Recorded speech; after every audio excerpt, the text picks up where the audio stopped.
Ever since Marvel took over the superhero cinematic genre, DC's been trying and failing to keep up with them.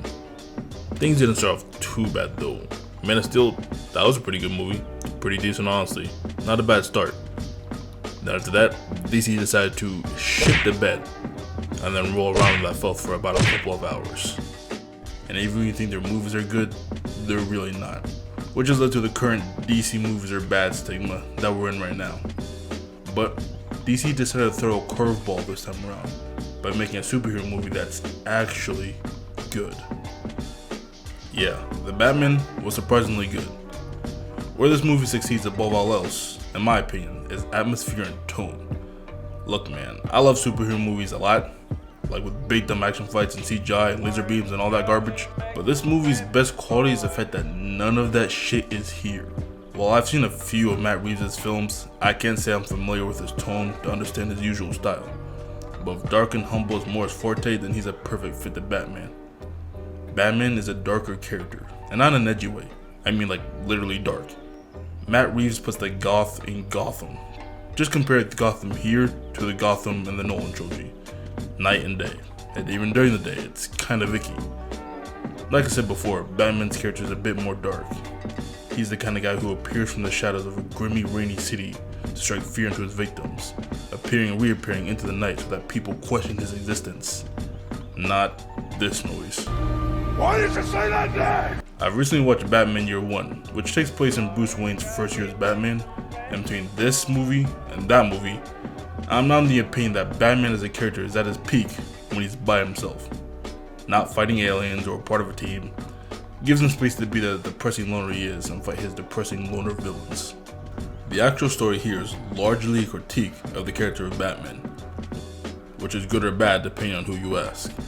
It focuses on the corruption of not only the wealthy elite, but politicians and even the police, as the villain targets, kills, and exposes everyone including Bruce Wayne's parents. All this goes on during the election for Gotham's mayor. Every now and then, I see this dumb opinion that Batman only beats up poor people instead of solving all problems by donating his riches to charity. And I think this take is pretty stupid for a few reasons, but there is some truth to it. The movie even goes as far as to hint that the Wayne abused their wealth and status to get what they wanted, which I thought was a pretty cool twist to not only personally tie the Riddler to Batman, but also force Bruce Wayne to confront the fact that his parents may have been the very same criminals he's going after, which would be pretty interesting. They kind of pussy out on that though, and just said that the Waynes were basically innocent, but I still thought it made for a pretty good twist for Batman's character. As for Batman himself, I think Robert Pattinson definitely fits the role. Not really sure why there's so many people doubting him in the first place. What, just because he was in Twilight? Yeah, the man who played a brooding, emo, lonely vampire guy would have a lot of trouble playing a brooding, emo, loner bat guy. Definitely a role outside of his expertise. Of course, he does bring something new to the bat table. One of the biggest criticisms of Pattinson's Batman is not his Batman, but his Bruce Wayne. Traditionally, Bruce Wayne has a billionaire playboy facade, and instead, Pattinson plays a more emo, brooding Bruce Wayne, aka Bruce Wayne kinda acts like Batman, which a decent amount of people don't like. The whole thing with Batman is that there's two sides to him, so when you make those two sides the same, it kinda seems like you're missing the point of Batman. Now in my opinion, when it comes to comic book characters, I think it's kinda silly to say that there's a specific way to write one character. Batman has had hundreds of different comics and characterizations by different writers, so I'm okay with them mixing it up a bit. This is a younger, less experienced Bruce Wayne and Batman. He's still deeply affected by the death of his parents and doesn't know how to act quite yet, which is clearly going to be his arc in this trilogy.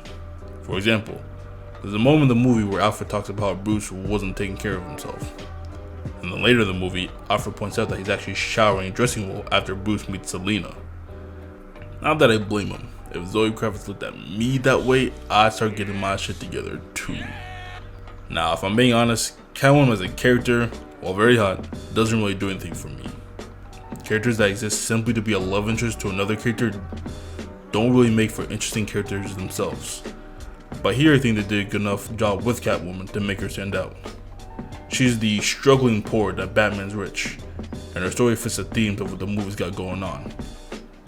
Not sure I buy the relationship though. They interact like twice and are suddenly super into each other for some reason. Like, I get why Batman would instantly be in the Catwoman. I mean, just look at her. But Catwoman seems a bit more questionable. Like, you have a scene where she says that rich white dudes are ruining Gotham, and then 5 seconds later she's kissing the rich white dude. What? Then again, I guess there's an inherent badassery that comes with being Batman. That's the thing that probably really made this movie for a lot of people. Batman is really cool. The action in this movie is top notch, and while I think Batman being literally bulletproof is a bit much, I also like that he's not invincible. Like, at some point you see random goons always landing hits on him, and that's because he's a younger, less experienced Batman, which I feel can't be stressed enough. The best part of it though is that Batman's actually a detective. Like, he's smart, he's figuring shit out, he's using his brain and shit, which automatically makes him better than the Ben Affleck Batman.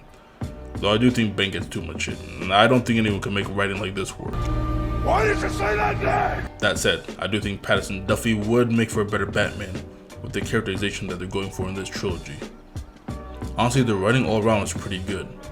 People complain that this movie didn't really have a lot of jokes, which, first of all, not all superhero movies need dumb jokes. Some movies are actually allowed to have tone. And secondly, this movie really does have some jokes. There's not the stupid quippy shit you see in Marvel. Like, at some point, the Riddler hides one of his clues in a thumb drive, and attached to that thumb drive is somebody's dismembered thumb, which is needed to access the information. That's funny. Also, the fact that Jim Gordon calls Batman man or chief, like they're just a couple of bros. How is that not funny? Now, as this movie comes out, there's been a lot of controversy on this movie for being political. Of course, when people say this, they usually mean politics that they don't like, which is honestly what it looks like here. This movie does criticize the rich and privileged and their corruption, which is pretty integral to Batman's character. I'm not sure how you could be mad about that. Also, when Catwoman called the corrupt politicians out for being white privileged assholes, like 6 people walked out my theater, which I found pretty funny. I don't know, if politics really ruined this movie for you, maybe try not to be such a pansy ass. I thought the Riddler was great throughout, but like with most mysteries, it loses a bit of impact when you reveal the man behind the curtain. And the interrogation scene with the Riddler, well, it was definitely no Joker interrogation scene from The Dark Knight. And maybe I'm just missing something here, but the entire ending kind of just feels off. The Riddler's plan is to reveal the corruption of the rich and powerful throughout the city, which he does by killing them and airing their secrets online and throughout the news. Makes sense, seems reasonable. So the final act of the plan is to, obviously, blow up the dams and flood the city. Okay, I mean, he's just fucking crazy I guess, but I don't really see how that fits in with everything else. He also just kinda succeeds, like he floods the city and hundreds of people die, but the movie ends on a positive note cause Batman saves like 30 people or some shit. Not that I don't get what they're going for, that Batman can make a change just by saving people and not just caving faces in and putting dudes in hospitals. I just felt that it was disconnected from the rest of the movie and not really built up to. Didn't help that the final action scene was just Batman fighting a bunch of 4chainers as the big climax, and wasn't a fan of that Joker tease near the end. At this point, I'm kinda burnt out on this clown fuck. That being said, this movie is definitely up there as far as Batman movies go. It's a step in the right direction from wherever the fuck they were doing before. Of course, now people are gonna start comparing it to the Nolan trilogy, but I think it's a little bit too early for that, at least for now. Overall, the Batman was great, and a step in the right direction for DC. But those are just my thoughts. What do you think of the movie? Do you think Pattinson is a good Batman? What about the Joker tease with Barry Keoghan? Should we just use necromancy and raise Heath Ledger from the dead and have him play Joker? Let me know in the comments below, and have yourself a damn good one.